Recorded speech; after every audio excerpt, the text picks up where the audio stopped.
ও সারা রাত উলঙ্গ ছবি দেখছে, তবুও অতৃপ্ত, আবার দেখে না, তবুও অতৃপ্ত। গুনাহ ওরে কখনো শান্তি দেয় না, গুনাহ কখনোই তৃপ্তি দেয় না। আল্লাহর কসম, গুনার সবচেয়ে বড় অভিশাপ, গুনাহ তৃপ্তি দেয় না। এক সাগর মদ পান করলেও মদখোর তৃপ্ত হয় না, এক গ্লাস পবিত্র পানি পান করলে মানুষ তৃপ্ত হয়ে যায়।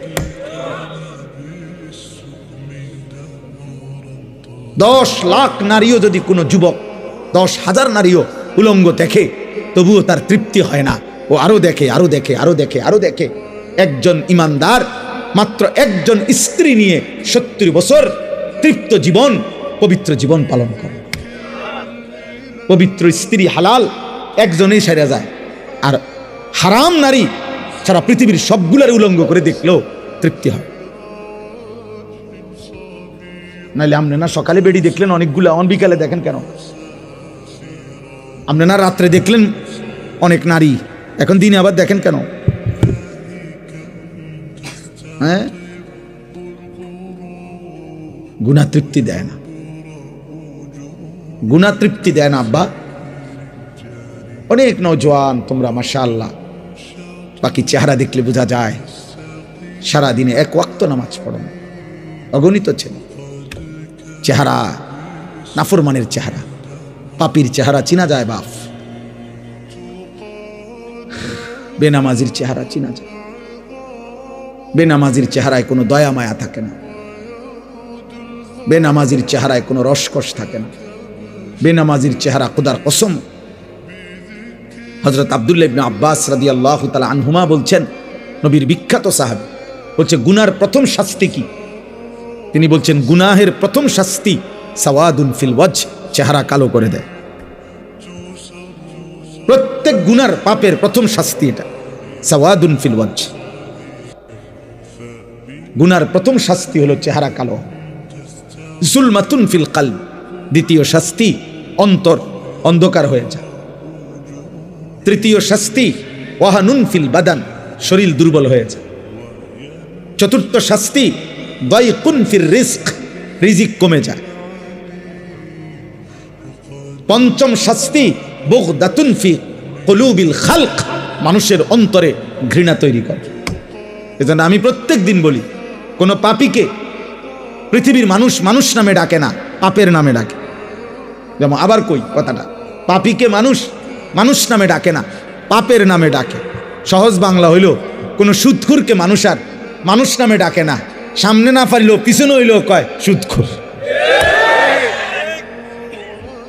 হ্যাঁ, আমনে চিল লাগিয়ে গেল আর কি। কোন জুয়ারিকে মানুষ আর মানুষ নামে ডাকে না, জুয়ারি নামে ডাকে, জুয়ারি, জুয়াখোর।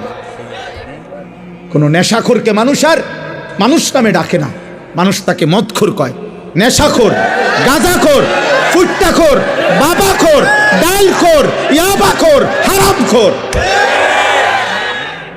পাপের নামে ডাকে, পাপের নামে। লম্পট, জিনাকার, ব্যভিচারী 100 বছর পরে হলেও ওর নাতি পর্যন্ত এই পাপের কথা শুনতে হয়। মানুষ বলে, সর বেড়া, কথা সাবধানে ঘর, তোর চিনি, তোর দাদা সুদখোর ছিল, যা এনে আইস, তো লম্বা কথা কইতি বেটা, চিনি না বেটা তোর, বেটা গপ মারতে আইস, বুঝেন না? 100 বছর পরে হলেও, 500 বছর পরে হলেও তুমি তোমার প্রজন্মকে কলঙ্কিত করে গেলা, তুমি তোমার জেনারেশনকে কলঙ্কিত করে গেলা। তোমার এই পাপের প্রায়শ্চিত্ত দেবে হতে পারে 70 বছর পরে তোমার নাতি। 7টা জেনারেশন কমপক্ষে, আল্লাহ রাসূল বলছে 7 পুরুষ কমপক্ষে একটা একটা গুনার শাস্তি ভোগ করতে হবে। হ্যাঁ, এই জন্য দোস্ত আমার, বন্ধু আমার, ভাই আমার, এমন নষ্ট হইও না, এমন চরিত্রহীন হইও না বাপ, এমন বেনামাজি হইও না, এমন নাফরমান হইও না যে জগৎবাসী তোমারে আর কোনো দিন মানুষ নামে ডাকে না। আমি নিজে দেখছি, আমি কাউকে নির্দিষ্ট কাউকে বলি নাই, আমি নিজ চোখে দেখছি, আমার সামনে দেখছি। ভদ্রলোকের কর্মচারী ভদ্রলোককে মনে 5 মিনিটে 15 বার কইছে, জি স্যার জি জি জি জি স্যার, জি জি জি জি জি জি, মানে জি করতে করতে ফেনা উঠে এলিস।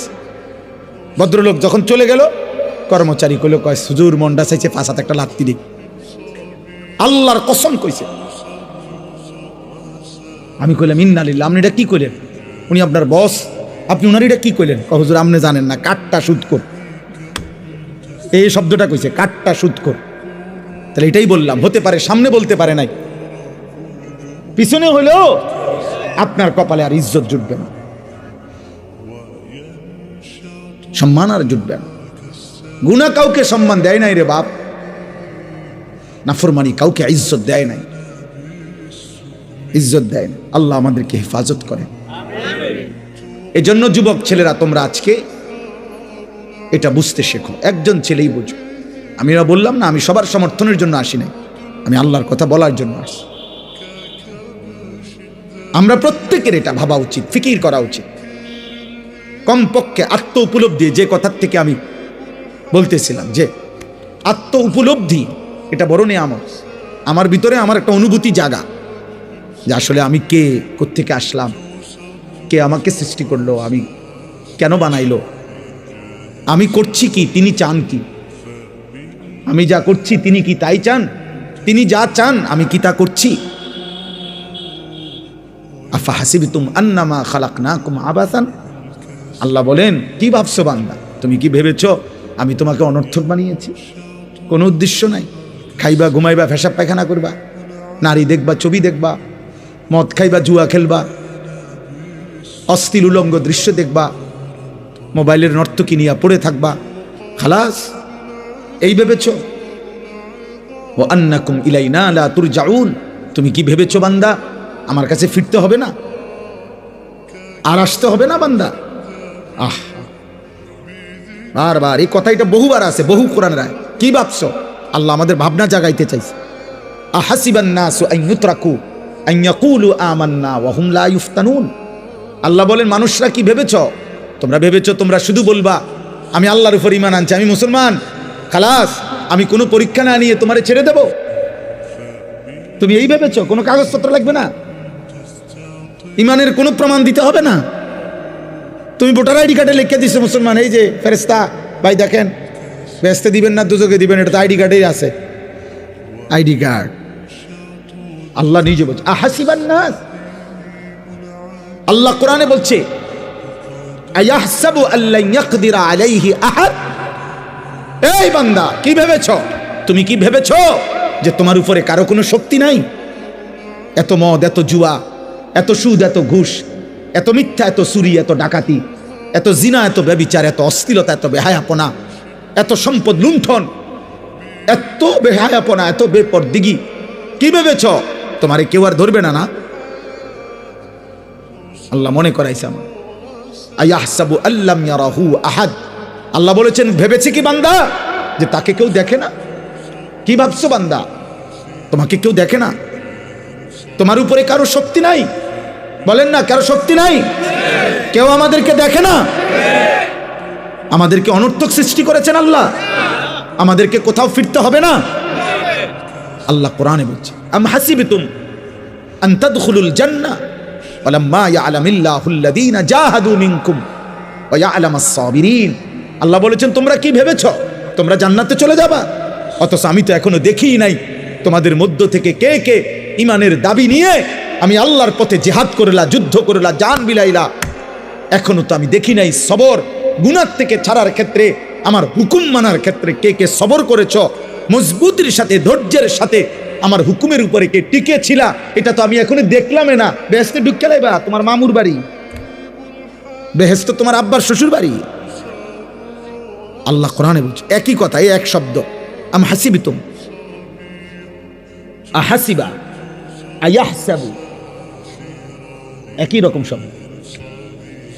আম হাসিবতুম আন তাদখুলুল জান্নাহ ওয়ালাম্মা ইয়াতিকুম মাসালুল লাযীনা খালাউ মিন ক্বাবলিকুম মাসাতহুমুল বাসাউ ওয়াদ-দাররাউ ওয়াজুলজিলু, আল্লাহ বলে কি ভেবেছো বান্দা বেহেশতে চলে যাবা? এখনো তোমাদের পূর্বে যারা ঈমান এনেছিল, আদম থেকে নূহের জামানায়, ঈসার জামানায়, ইব্রাহিমের জামানায়, জাকারিয়ার জামানায়, মুসার জামানায়, হর জামানায় পূর্ববর্তী যারা ঈমান এনেছিল আমি আল্লাহ তাদেরকে বারবার যত পরীক্ষা নিছিলাম এমন কোন পরীক্ষাই তোমাদের উপরে নিলাম না এমনি এমনি বেহেশতে যাবে গা, এমনি চলে যাবে বেহেশত।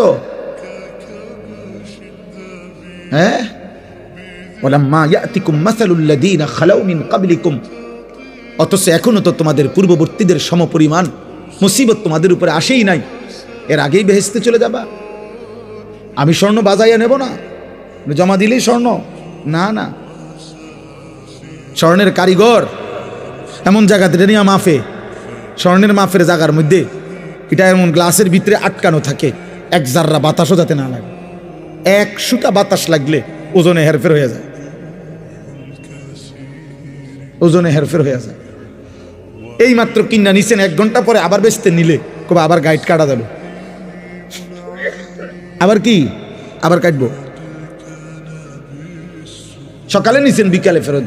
আল্লাহ বলেন আমি পরীক্ষা করব বান্দা। পূর্ববর্তী জামানা যারা ইমানের পরীক্ষা দিছে, এক আসিয়া, হযরতে আসিয়া, তিনি পৃথিবীবাসীর সামনে প্রমাণ করে দেখাইছে ফেরাউনের মতো নিকৃষ্ট কাফেরের ঘরে হযরতে আসিয়া ইমানদার ছিল। ভাইয়া, শুধু এই এক নারীর ঘটনা পূর্বের শুনলেই তো কলিজা কাইপা উঠার কথা। কোরআনুল কারীম যার নাম ঘটনা উল্লেখ করছে, আল্লাহ উল্লেখ করছেন, হযরতে আসিয়াকে ফেরাউন ঈমান আনার অপরাধে, খোদার কসম ভাই তাফসীরে আছে, সারা দেহের মধ্যে পেরেক মারছিল, পেরেক না পেরেক। ওয়া ফিরআউনা জিল আওতাদ, কোরআন শরীফে আছে ফেরাউনকে বলা হয়তো পেরেক ফেরাউন। বড় বড় মাস্তান সান্দাবাজের একটা নাম থাকে, পিস্তল উমক, কাটা রাইফেল উমক, বুঝেন না কথাটা? এই ডাকাত ফেরাউনেরও নাম ছিল পেরেক ফেরাউন, জিল আওতাদ। পরে বলতো পেরেক ফেরাউন, মানে যে চূড়ান্ত কাউকে শাস্তি দিতে চাইলে পেরেক মারতো, পেরেক সারা শরীরে। এই আসিয়াকে সারা শরীরে পেরেক মাইরা, এরপরে এবার বলছে রক্ত ঝরছে, বলছে আসিয়া এখনো সুযোগ আছে, মুসার ওই কালেমা ছেড়ে দাও, ঈমান ছেড়ে দাও। হযরতে আসিয়া বলছে ফেরাউন তোমার মতো বাদশাহ 1000 বার ছেড়ে দেওয়া যায়, রাজপ্রাসাদ ছেড়ে দিলাম, রাজরানীর মর্যাদা ছেড়ে দিলাম, কিন্তু ফেরাউন তুমি জানো না কলিজায় যে ঈমান জমা, রবের প্রতি যে বিশ্বাস জমেছে, ঈমান ছাড়া যায় না, ঈমান ছাড়া যায় না। তাফসীরের মধ্যে আছে ফেরাউন বলছে তার সৈন্য সামন্তকে আসিয়াকে জীবন্ত জবাই না করে এই অবস্থাতেই ছাগলের চামড়া, গরুর চামড়া যেমনি ছিলে এরকম চামড়া ছিল জীবন্ত, আসিয়ার শরীর থেকে চামড়া খুলতে শুরু করো। হযরতে আসিয়া এই চামড়া যখন খুলতে শুরু করছে, কষ্টের কারণে শেষ, উনি বলছে মাওলা আমি বুঝছি মাওলা আমি আর বাঁচব না, আমি শেষবারের মতো আপনার জন্য জান দিচ্ছি, আমার একটা আবদার রব, আমি আপনার সাথে জান্নাতে থাকতে চাই, আপনি লগে দিয়ে আমার একটা জান্নাতে ঘর দিয়ে, রব্বি বিনি লি ইনদাকা বাইতান ফিল জান্নাহ। আল্লাহ বলছে জিব্রাইল যাও না, আমার আসিয়ার জান্নাতের ঘর ওর চোখের সামনে নিয়ে ধরো, ও জান্নাতের ঘর দেখতে দেখতে জীবন দিয়ে চলে আসুক। হযরতে আসিয়া জান্নাত দেখতে দেখতেই ওনার রুহু চলে গেছে। ঈমানের পরীক্ষা দিতে হবে দোস্ত, আল্লাহর জন্য পরীক্ষা দিতে হবে।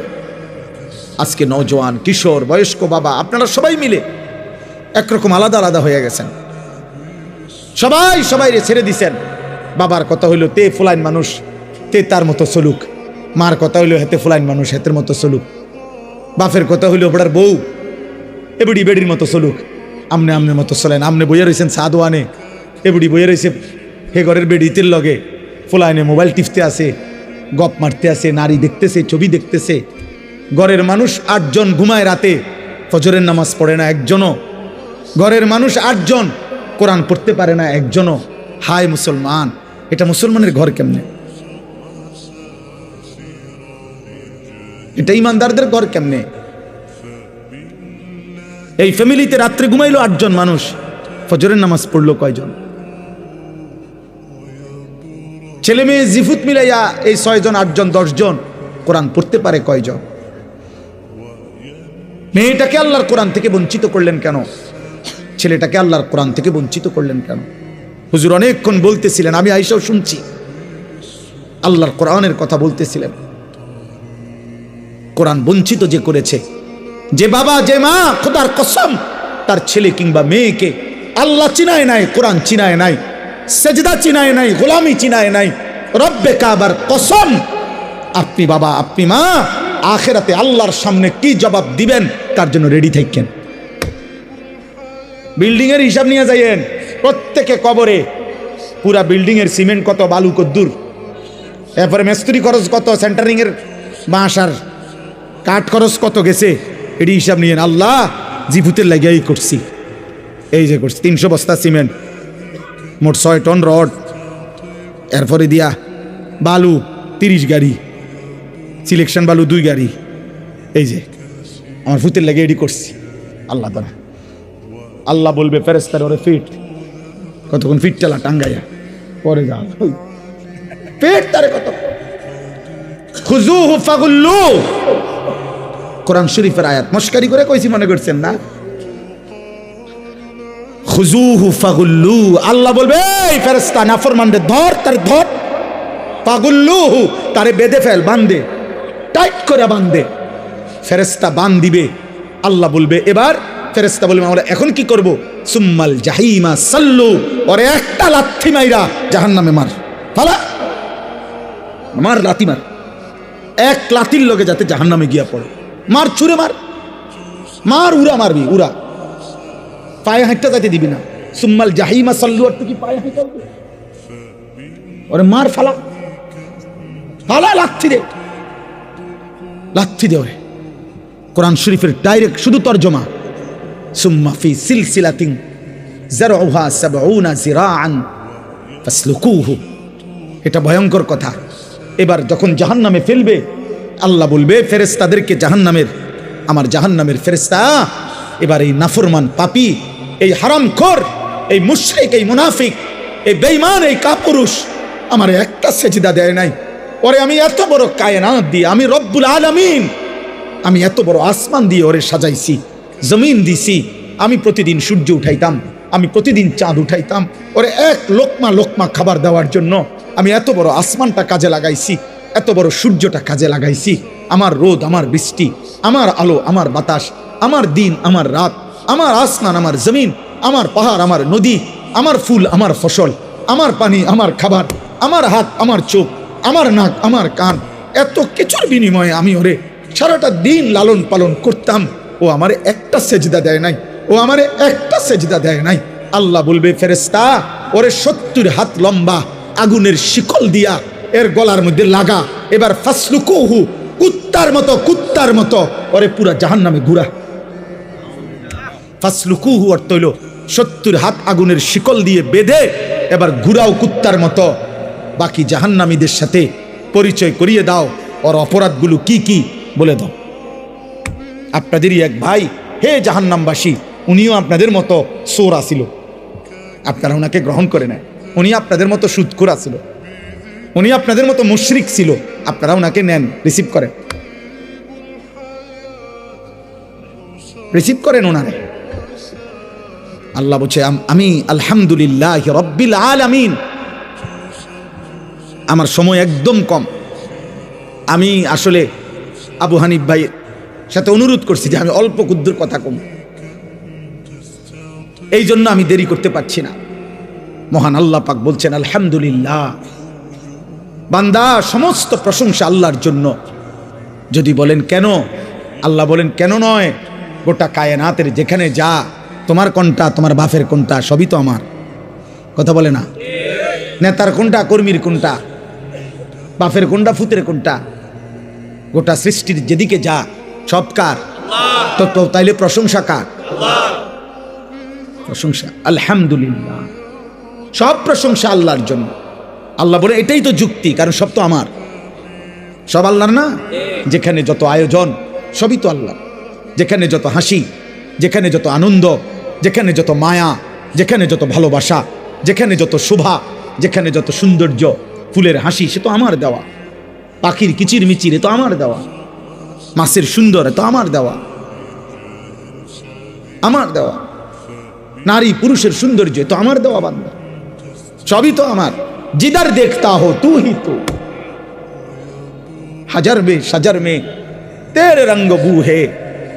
দেখো না বান্দা, গাছে দেখো, পাথরে দেখো, পশুতে দেখো, মানুষে দেখো, তোমার মধ্যে দেখো, অন্যের মধ্যে দেখো, যেদিকেই দেখবা শুধু আমার কুদরত, আমাকেই পাবা।